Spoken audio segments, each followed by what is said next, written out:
इस चुनाव में अगले मुख्यमंत्री चेहरे के रूप में तेजस्वी यादव जी को हम लोग सपोर्ट करते हैं। न साझा घोषणा पत्र बना पाए, न साझा प्रेस कॉन्फ्रेंस कर पाए, न साझा सीएम क्या डिप्टी सीएम का भी निर्धारण नहीं कर पाए कि घड़ियां खत्म हुई। ऐसी 20 साल पुरानी निकम्मी सरकार को हम लोग उखाड़ करके फेंकेंगे। हमारे पार्टी को तोड़ा, हमारे विधायक को खरीदा और एक गलती पिछड़ा मल्लाह का बेटा को रोड पे ला दिया। संकल्प पूरे बिहार में हमने किया था कि भाजपा को जब तक हम तोड़ेंगे नहीं तब तक छोड़ेंगे नहीं।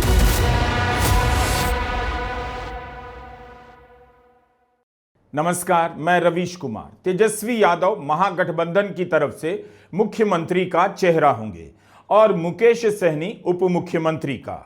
महागठबंधन की तरफ से इस बार नाम घोषित करने में देर तो हुई, लेकिन जिस तरह से तेजस्वी यादव और मुकेश सहनी के नामों की घोषणा हुई है, उसे लेकर काफी चर्चा हो रही है। आमतौर पर किसी भी चुनाव में डिप्टी सीएम की घोषणा नहीं की जाती, लेकिन मुकेश सहनी के ऐलान के साथ क्या महागठबंधन ने देरी की भरपाई कर ली है? तेजस्वी यादव की घोषणा में देरी होने के कारण चर्चा चली कि कांग्रेस तेजस्वी को चेहरे के रूप में नहीं चाहती, लेकिन इस गठबंधन ने दो नाम की घोषणा कर चुनाव से पहले बड़ा खेल कर दिया। हमसे ज्यादा आप ही लोगों को ज्यादा इंतजार था कि महागठबंधन का सीएम का चेहरा कौन होगा। जितना बेताब आप लोग थे उतना हम नहीं थे। जितना इंतजार आप लोगों को था उतना हम लोगों को नहीं था।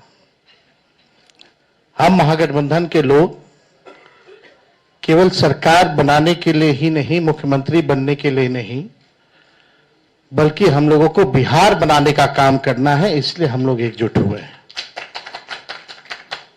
राजनीतिक जानकार इस बात को काफी महत्व दे रहे हैं कि मछुआरा मल्लाह समाज से आने वाले मुकेश सहनी को डिप्टी सीएम बनाने की घोषणा की गई है। 2020 में जब तेजस्वी यादव को मुख्यमंत्री का चेहरा घोषित किया जा रहा था, तब उसी प्रेस कॉन्फ्रेंस से मुकेश सहनी उठकर बाहर निकल गए और उनके समर्थकों ने तेजस्वी यादव के खिलाफ नारे लगाए। इसके बाद वीआईपी एनडीए में चली गई। इस बार मुकेश सहनी को लेकर असंतोष की खबरें आती रहीं कि सीटें कम मिली हैं, लेकिन 23 अक्टूबर की प्रेस कॉन्फ्रेंस में मुकेश सहनी ने खुद को मिली कम सीटों की भरपाई कर ली। उन्हें डिप्टी सीएम बनाए जाने की घोषणा कर दी गई है। सिर्फ वीआईपी पार्टी नहीं, मुकेश सहनी नहीं, लाखों कार्यकर्ता वीआईपी का आज मजबूती से समय का इंतजार कर रहे थे कि भाजपा ने जिस तरीके से हमारे पार्टी को तोड़ा, हमारे विधायक को खरीदा और एक गलती पिछड़ा मल्लाह का बेटा को रोड पे ला दिया, उस समय से लगातार पूरे बिहार में हाथ में गंगा जल लेकर संकल्प पूरे बिहार में हमने किया था कि भाजपा को जब तक हम तोड़ेंगे नहीं तब तक छोड़ेंगे नहीं। 2015 के बिहार विधानसभा चुनाव में अखबारों के पहले पन्ने पर एक दिन मुकेश सहनी का बड़ा चेहरा छपता है। तब कई लोग हैरान हो जाते हैं कि मुकेश सहनी का चेहरा, और वह भी अखबारों के फ्रंट पेज पर, इतना पैसा कहां से आया। तब चर्चा यह भी चली कि हो सकता है बीजेपी के सहयोग से यह सब किया गया हो। 2015 से 2025 के बीच कई गठबंधनों में आते जाते मुकेश सहनी ने अपने समाज के लिए काफी बड़ा सपना हासिल कर लिया। बिहार की जाति गणना के हिसाब से मछुआरा समाज की आबादी मात्र 2.5% है। अत्यंत पिछड़ा समाज में तेली और मल्लाह सबसे बड़ा वर्ग माना जाता है। मल्लाहों की आबादी 34 लाख बताई गई है। कुल 7.5 लाख परिवारों में से 2.5 लाख सबसे गरीब की श्रेणी में आते हैं। महीने का 6,000 से भी कम कमाते हैं। 7.5 लाख परिवारों की आबादी वाले समाज के नेता को, इतने गरीब समाज के नेता को डिप्टी सीएम घोषित किया गया है। इस समाज को मुकेश सहनी ने जिस तरह से राजनीतिक आवाज दी है, वो अक्सर उनके दल और गठबंधन बदलने के कारण उसका महत्व पीछे चला जाता है। मुकेश सहनी ने ट्विटर पर लिखा है, जो कभी लहरों से जूझता था, आज वही मल्लाह का बेटा राजनीति की लहरें मोड़ रहा है। कि हम मल्लाह का बेटा सिर्फ मछली नहीं मारते हैं, हम विधायक भी बना सकते हैं। हमने पूरे बिहार को दिखा दिया। किसी को अंदाजा नहीं होगा कि महागठबंधन टूट की चर्चाओं से घिरा हुआ है और उसकी तरफ से इतना बड़ा ऐलान हो जाएगा। महागठबंधन ने अपने दो चेहरों का ऐलान किया, तेजस्वी यादव, मुकेश सहनी। अशोक गहलोत ने कहा कि एक और डिप्टी सीएम की घोषणा होगी, मगर बाद में इस पर बहस होती रहेगी कि मुकेश सहनी से महागठबंधन को कितना फायदा होगा। उनका दावा है मुकेश सहनी का कि 2020 में उनके एनडीए के पाले में चले जाने से नीतीश कुमार और बीजेपी को कई सीटों पर फायदा हुआ था। आमतौर पर चुनाव से पहले डिप्टी सीएम की घोषणा नहीं होती, लेकिन इसके ठीक एक दिन पहले बीजेपी के प्रवक्ता सुधांशु त्रिवेदी ने यह इच्छा जताई थी कि महागठबंधन ने अभी तक सीएम और डिप्टी सीएम के नाम की घोषणा नहीं की है, तो महागठबंधन ने उनकी इच्छा पूरी कर दी। वो ना अपने गठबंधन दलों की सूची फाइनल कर पाए हैं और ना अपने प्रत्याशियों की सूची फाइनल कर पाए, न साझा घोषणा पत्र बना पाए, न साझा प्रेस कॉन्फ्रेंस कर पाए, न साझा सीएम क्या डिप्टी सीएम का भी निर्धारण नहीं कर पाए हैं। क्या बीजेपी अपने गठबंधन के मुख्यमंत्री और डिप्टी सीएम का चेहरा बता सकती है? कोई साझा प्रेस कॉन्फ्रेंस करेगी?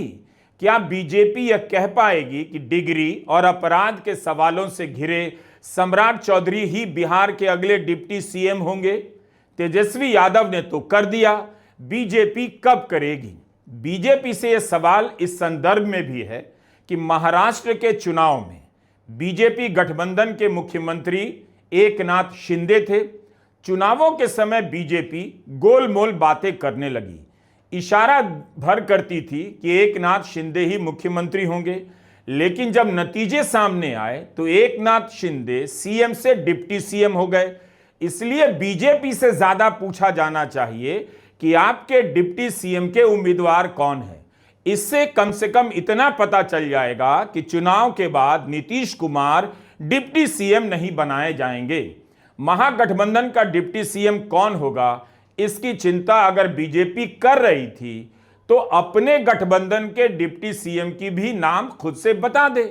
रविशंकर प्रसाद बीजेपी के सांसद हैं, उन्होंने महागठबंधन के बाद प्रेस कॉन्फ्रेंस की, उसकी प्रेस कॉन्फ्रेंस के बाद महागठबंधन की। हैरानी की बात है कि वे अपनी प्रेस कॉन्फ्रेंस में महागठबंधन की प्रेस कॉन्फ्रेंस की तस्वीर ले आए और सवाल करने लगे कि राहुल गांधी की तस्वीर इसमें नहीं है। राहुल गांधी की इतनी चिंता बीजेपी कब से करने लगी कि उनकी तस्वीर ना दिखने पर उन्हें परेशानी होने लगी। रविशंकर प्रसाद को लगता है कि आज की प्रेस कॉन्फ्रेंस पर सवाल करने के लिए कुछ ठोस मिला नहीं। जिस तस्वीर को दिखाकर पूछ रहे थे उसमें तेजस्वी यादव के अलावा किसी की भी तस्वीर नहीं थी, मगर सभी दलों के चुनाव चिन्ह जरूर थे। आज हम लोग देख रहे थे कि उस प्रेस से राहुल गांधी की तस्वीर गायब थी। क्या हो गया? हर पार्टियों के निशान जरूर थे, लेकिन राहुल गांधी की तस्वीर नहीं थी। अब इसका क्या कहा जाए तो पता नहीं है, लेकिन ये कौन सा गठबंधन है कि 243 सीट है और 255 सीट पर चुनाव लड़ रहा है। लेकिन क्या किसी को यह नहीं दिखा कि मुकेश सहनी के साथ इंडियन इनकलाब पार्टी के आईपी गुप्ता, सीपीएम के Lalan Chaudhary, Communist Party of India से राम नरेश पांडे, सीपीआईएमएल के दीपांकर भट्टाचार्य, राजद के अब्दुल बारी सिद्दीकी, तेजस्वी यादव, कांग्रेस के प्रभारी अशोक गहलोत, कांग्रेस के प्रदेश अध्यक्ष राजेश राम ने सबने अपनी अपनी बात रखी। इन सदस्यों ने तो फोटो ना होने को लेकर कोई सवाल नहीं किया, ना इस पोस्टर को प्रेस कॉन्फ्रेंस से पहले हटवाया गया। बीजेपी की ए टीम, बी टीम, तरह तरह का अलग अलग संस्था, ईडी, सीबीआई, इनकम टैक्स, पूरा मशीनरी उनका लगा हुआ है कि हम लोगों को तोड़ो, हम लोगों को बदनाम करो। माफ कीजिएगा, उसमें से कुछ बीजेपी माइंडसेट की मीडिया के लोग भी हैं।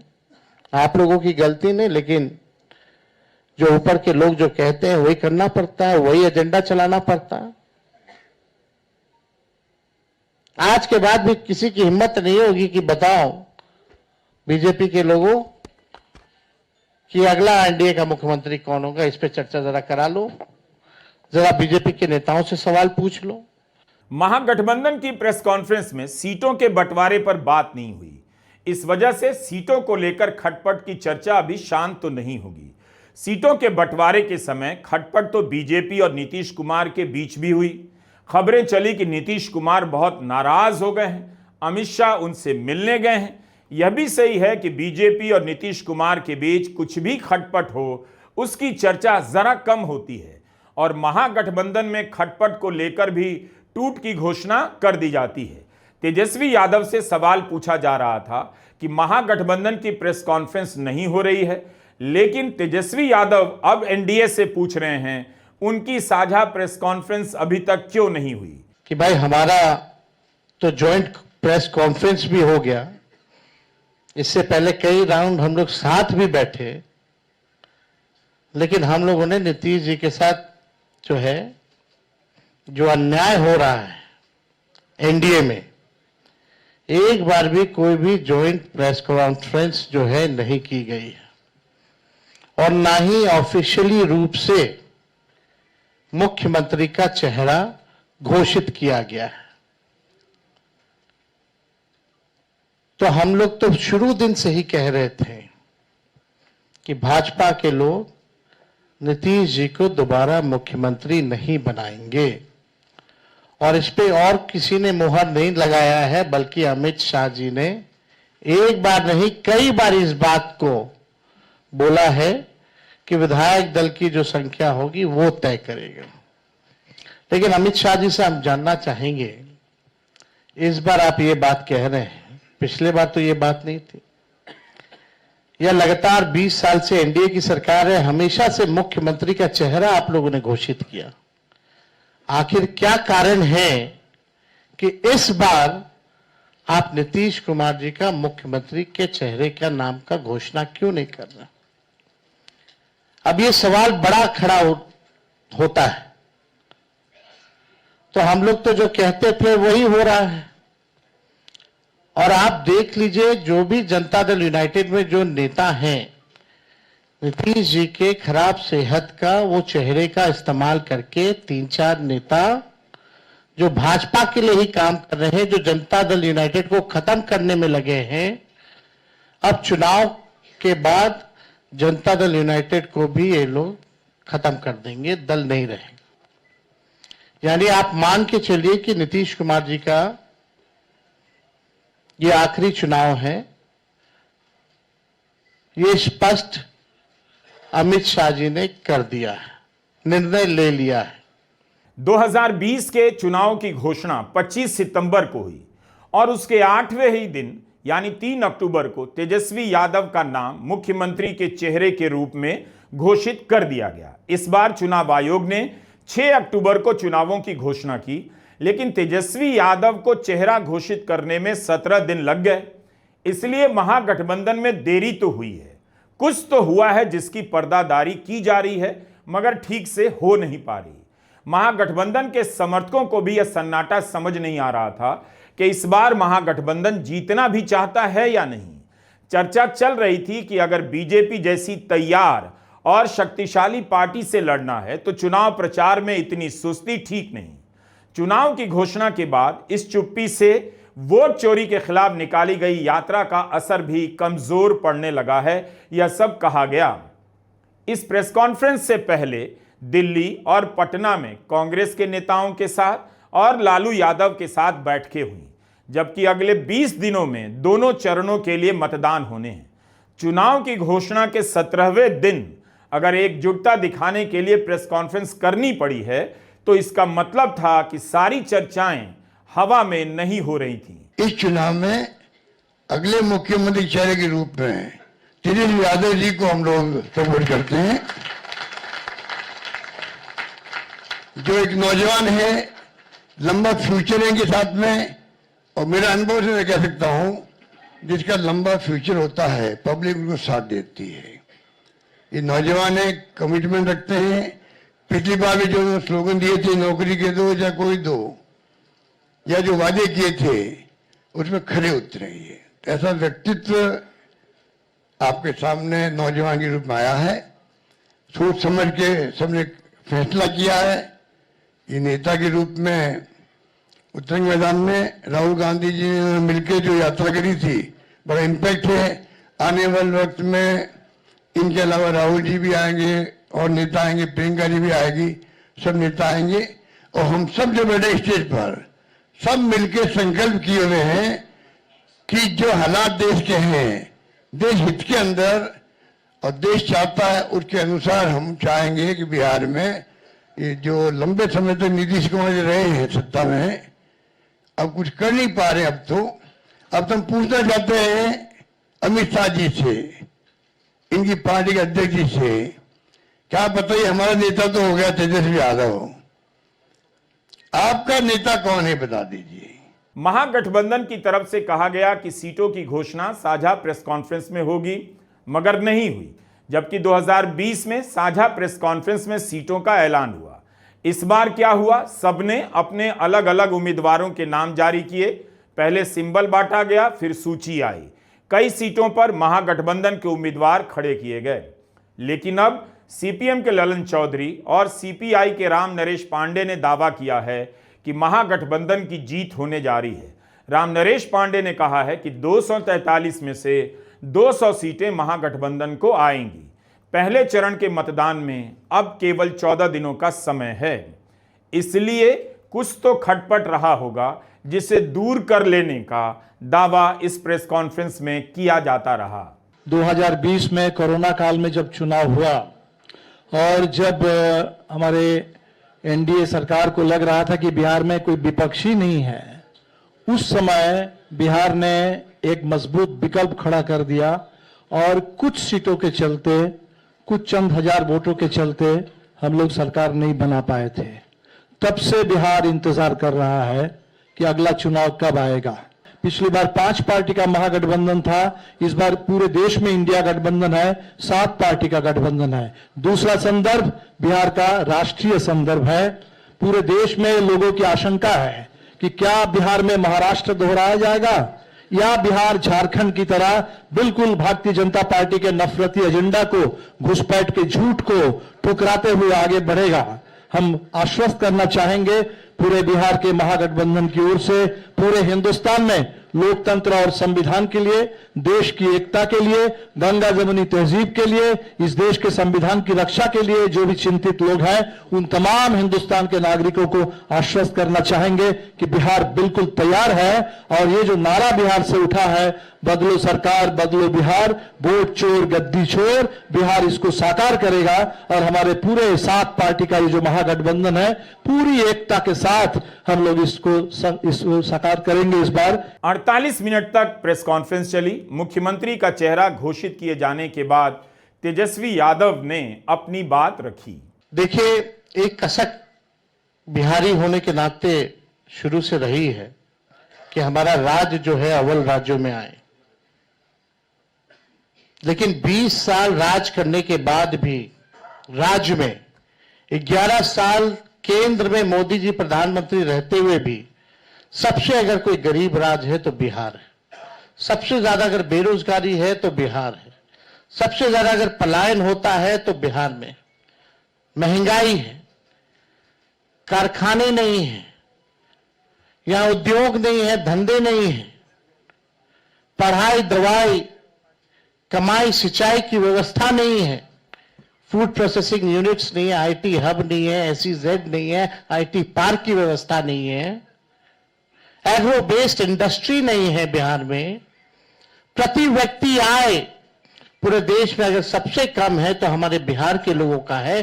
प्रति व्यक्ति निवेश सबसे कम है। किसानों के आय के मामले में बिहार सबसे फिसड्डी है और यहां अपराध चरम सीमा पर है। 70,000 से भी ज्यादा हत्याएं 20 साल में हो गई, ना सुनवाई है ना कार्रवाई होती है। भ्रष्टाचार ब्लॉक थाना चले जाइए, बिना भ्रष्टाचार के, बिना घूस दिए हुए कोई काम नहीं हो रहा। चारों तरफ से अफसरशाही लागू है। जनप्रतिनिधियों की भी पूछ नहीं है, मंत्रियों की भी पूछ नहीं है। डिपार्टमेंट मंत्री नहीं बल्कि सेक्रेटरी चलाता है। ये बिहार की सच्चाई है। अभी 70,000 करोड़ का घोटाला आया सीएजी की रिपोर्ट में, कोई हिसाब किताब नहीं। प्रधानमंत्री नरेंद्र मोदी भी शुक्रवार से सभाएं करने जा रहे हैं। 24 अक्टूबर को बिहार में उनकी 2 चुनावी सभाएं हैं।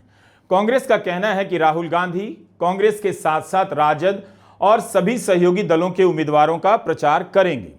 जिस दबाव में आज विपक्ष राजनीति कर रहा है, उस दबाव के सामने उसके बिखरने में कोई बड़ी बात नहीं। विपक्ष का कौन उम्मीदवार कब ईडी के डर से बीच चुनाव में बैठ जाए, कौन सा दल एनडीए की तरफ भाग जाए, इसमें क्या बड़ी बात है। गोदी मीडिया अक्सर विपक्ष को गया गुजरा ही बताएगा, अगर नहीं टूटेगा तब भी टूटा हुआ ही दिखाएगा।